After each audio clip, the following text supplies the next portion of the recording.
विश्व विख्यात हिंदू मंदिर जो पूरे विश्व में प्रख्यात है और विश्व अखिल भारतीय संत समिति और हिंदू महापरिवार की ओर से रांची के शहीद चौक के समीप आंध्र प्रदेश के पूर्व मुख्यमंत्री जगनमोहन रेड्डी का पुतला दहन किया गया। गौरतलब है कि आंध्र प्रदेश में जगनमोहन रेड्डी सरकार के कार्यकाल में हिंदू आस्था का प्रमुख तिरुपति मंदिर में भगवान को अर्पित किए जाने वाला लड्डू प्रसाद में चर्बी एवं फिश ऑयल का उपयोग किए जाने का मामला सामने आया है। इस खबर से देश दुनिया के करोड़ों हिंदुओं की भावना आहत हुई है।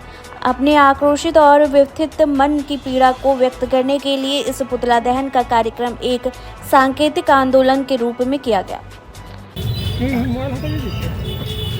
विश्व विख्यात हिंदू मंदिर जो पूरे विश्व में प्रख्यात है और विश्व में जितने भी रहने वाले हिंदू सनातनी हैं सभी लोग तिरुपति मंदिर के प्रति एक आस्था रखते हैं और उस आस्था के साथ जो पूर्व सरकार आंध्र प्रदेश की थी जिसके मुख्यमंत्री जगनमोहन रेड्डी जिसका इतिहास हमेशा संदेहास्पद रहा है, धर्मांतरण कराने का उनकी फैक्ट्री चलती थी। ये सारी बात आगे भी खुलकर आएंगी और ये बात जनता को भी पता है। मैं भी आपको स्मरण करा देना चाहूँ। सबसे बड़ी बात, तिरुपति मंदिर में जो प्रसाद प्रतिदिन लाखों की संख्या में प्रसाद बनते हैं, लड्डू भोग जो चढ़ता है वो शुद्ध घी का चलता रहा है। उसमें टेंडर दिया गया, वो अपने लोगों को टेंडर दिया जगनमोहन रेड्डी और शुद्ध घी के स्थान पर बीफ, कहने में हमें संकोच होता है, जीभ थर्राने लगता है, फिर भी आज कहना पड़ेगा, गोवंश का चर्बी मिलाया जाता रहा है घी की जगह। उसमें बीफ और मछली का तेल, फिश ऑयल मिलाकर लड्डू का निर्माण किया जाता रहा है। साधुवाद के पात्र हैं हमारे चंद्रबाबू नायडू जी, जिन्होंने इसका पर्दाफाश किया। सरकार में आते ही सैंपल लिया, उन्हें किसी प्रकार से संदेह हुआ और सैंपल को लैब में टेस्ट कराया गया। उसमें स्पष्ट रूप से बीफ की चर्बी और फिश ऑयल उसमें निकल कर आया। ये बातें देश के सामने चंद्रबाबू नायडू ने जो रखा और देश जल रहा है, आहत है। ये कतई अब संत समाज भी उतर चुका है। घर की महिलाएं अपनी रसोई छोड़कर रास्ते पे निकल चढ़ी है सड़क पर। जो हमारे हिंदू आस्था से खिलवाड़ करेगा तो मैं उन्हें बताना चाहूँ कि हम संत एक हाथ में माला रखते हैं तो दूसरी हाथ में भाला रखते हैं। भाला का तात्पर्य किसी को वध करना, हत्या करना कदापि नहीं, किंतु जो हमारी आस्था के साथ खिलवाड़ करेगा तो जैसा भूत वैसा पूजा।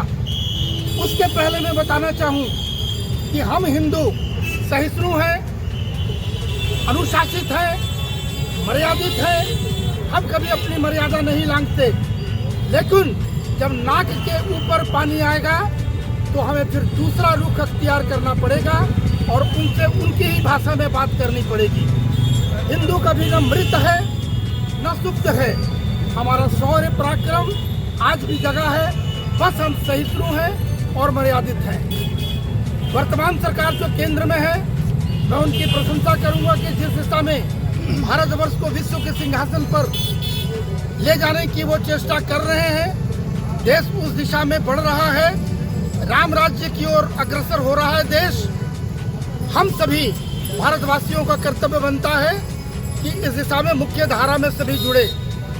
मैं तो आग्रह भी करूंगा समाज के सभी वर्गों से, आप किसी संप्रदाय के हों, किसी वर्ग से हों, आपकी पूजा पद्धति हो सकती है भिन्न है, आपके पूर्वज भी हमारे थे जो हमारे पूर्वज हैं। देश को मुख्य धारा में जुड़कर देश की उन्नति के लिए सभी को आना चाहिए। कुछ तत्व ऐसे हैं जो इस प्रकार की माहौल बिगाड़ने की चेष्टा करते हैं, देश इन्हें कभी माफ नहीं करेगा।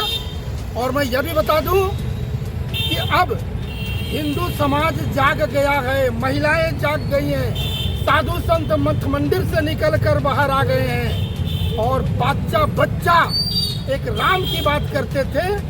राम का पुनर्अवतार तो हो चुका है श्री अयोध्या धाम में, अब हम श्री राम राज्य की पुनर्स्थापना की बात कर रहे हैं। इस मार्ग में जो बाधक आएगा उसका विनाश होना अवश्यंभावी है।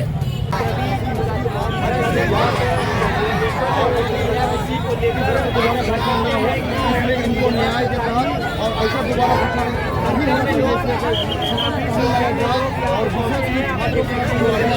भाई की कैसे मौत हुई थी, क्या मांग करते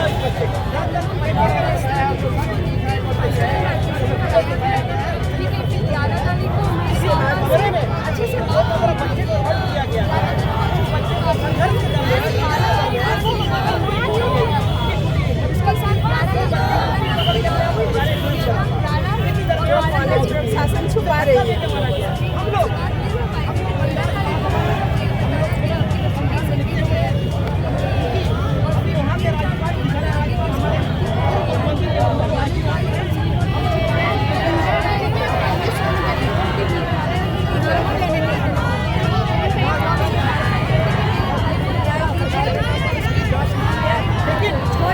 क्या मांग करते हैं?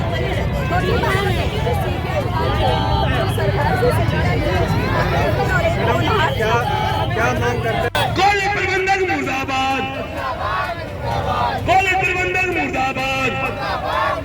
अभिषेक को नौकरी देनी होगी। मांग कर रहे हैं सीबीआई जांच हो और उसके जिसने भी आत्महत्या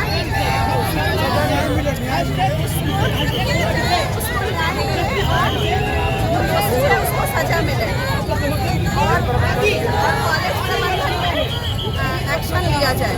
उनके अगेंस्ट में कॉलेज प्रबंधन छुपा रही है कि मैं जहाँ स्पॉट है वहाँ पे गई थी, सारा कुछ देख लिया। उससे ये पता चलता है कि वो सीढ़ियों से नहीं कूदा। जो मेरा भाई 10:30 में नाश्ता करके रूम में बैठा है हॉस्टल में, वो 11 बजे अचानक से क्यों कूदेगा?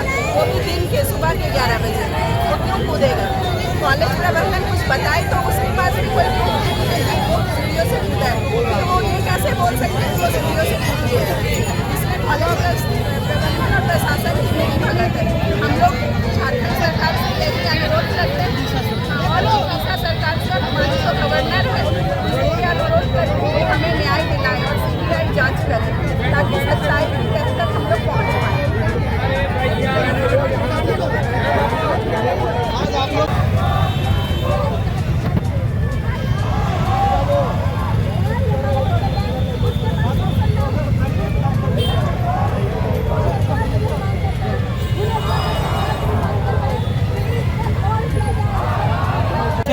देखिए, हम लोग हमारे एक होनहार छात्र, झारखंड का एक होनहार छात्र जिसकी जान उड़ीसा में ITER कॉलेज में ले ली है, लेकिन एक दिन केवल एडमिशन का हुआ, दूसरे दिन हमारे बच्चे की लाश हमारे पास आती है और उसके बाद कॉलेज प्रबंधन उसको सुसाइड का नाम देकर उसको लाने का प्रयास कर रही है।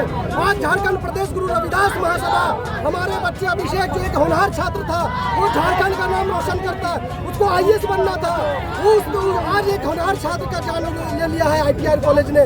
आज हम लोग एक निष्पक्ष जांच के लिए, सीबीआई जांच के लिए रविदास झारखंड प्रदेश गुरु रविदास महासभा सड़क पर आया है और कैंडल मार्च निकालकर हम लोग पूरा रविदास परिवार अभिषेक को जहाँ श्रद्धांजलि दे रहे हैं, वहीं और ITER कॉलेज भुवनेश्वर को एक चेतावनी दे रहे हैं कि अगर, और हम प्रशासन से भी मांग कर रहे हैं, उड़ीसा प्रशासन से, उड़ीसा सरकार से, कि अगर हमारी मांगों को नहीं माना जाता है, अभिषेक को न्यायिक जांच नहीं मिलती है, अभिषेक को निष्पक्ष जांच नहीं मिलती है, तो जो ये आज रांची में लगा है, कल ITER कॉलेज भुवनेश्वर में लगेगा। ITER कॉलेज भुवनेश्वर का गेट बंद करेंगे, ताला लगाएंगे, धरना देंगे, जुलूस निकालेंगे।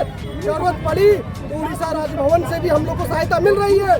जरूरत पड़ी तो उड़ीसा राजभवन भी जाएंगे, उड़ीसा मुख्यमंत्री को भी घेरेंगे, उड़ीसा के सड़कों में भी जाएंगे। भुवनेश्वर को रविदास महासभा छोड़ेगा नहीं। ITER कॉलेज को न्याय नहीं, अगर न्याय नहीं मिलता है हमारे समाज के बच्चे को, तो हम लोग किसी भी हद तक जाएंगे। रांची से ये शुरुआत हुई है, भुवनेश्वर ITER कॉलेज में जाके खत्म करेंगे। जरूरत पड़े तो कॉलेज को सील कराना होगा तो सील कराएंगे। हमारे बच्चे के जान लेकर ITER कॉलेज अपने आप को बहुत बड़ा कॉलेज नहीं समझे।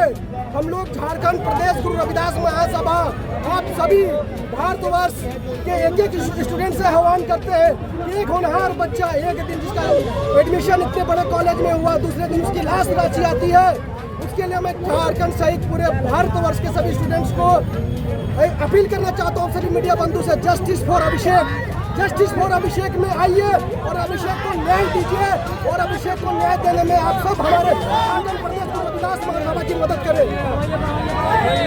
नाम प्रदीप रवि, महासचिव झारखंड प्रदेश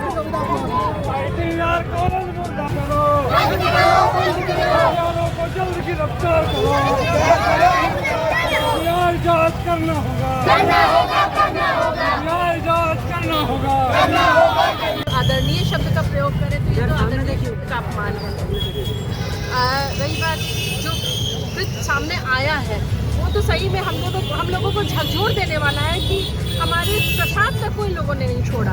अभी तक तो हम होटलों के बारे में सुनते आए हैं, ड्रिंक्स के बारे में, ये जूस तक सारा कुछ तो भ्रष्ट हम लोग देखते आए हैं, लेकिन ये हमारा प्रसाद, हमारी आस्था से जुड़ा हुआ प्रसाद, वो भी इतनी बड़ी मंदिर का जो विश्व विख्यात है, वहाँ पर जब ऐसी बात सुनने को मिलती है तो सच में एकदम रोआ हमारा कांप जाता है कि हम किस दिशा में जा रहे हैं। ये लोग इंसान भी है कि नहीं?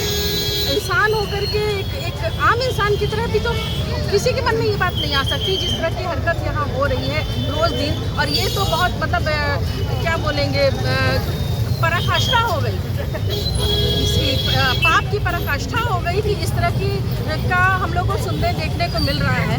तो मैं तो यही कहूँगी कि उनके कृत्य की सजा कानून तो देगा ही, लेकिन हमारे ईश्वर में पूरी आस्था है, ईश्वर भी जरूर देंगे। और हम लोग जरूर प्रसाद ग्रहण किया होगा, लेकिन पाप के भागी हम लोग नहीं हैं, क्योंकि हम लोगों ने अनजाने में वो प्रसाद लिया है। सबसे बड़ी बात कि हमारे मंदिरों में एक आस्था जुड़ी हुई है हमारी। हम पूरे विश्वास के साथ मंदिर में जब जाते हैं, भगवान को भोग लगाते हैं, भगवान का भोग ग्रहण करते हैं, तो हमारी उसके साथ आस्था जुड़ी होती है। कभी अपने सपने में भी कोई नहीं सोच सकता कि एक प्रसाद के साथ इस तरीके से खिलवाड़ करके हिंदू के साथ, हिंदू की आस्था के साथ इतना बड़ा खिलवाड़ किया जाएगा, वो भी इतने बड़े भव्य भगवान के मंदिर में। तो ये हमारे आस्था के साथ बहुत बड़ा खिलवाड़ है, ये असहनीय है, इसका विरोध हम अवश्य करेंगे। बंद करो, मंदिरों के साथ खिलवाड़ बंद करो, हिंदुओं के साथ खिलवाड़ बंद करो, प्रसाद में विष मिलाना बंद करो, प्रसाद में विष मिलाना अपराध है, हिंदू आस्था के साथ खेलना अपराध है, हिंदू आस्था के साथ खेलना अपराध है।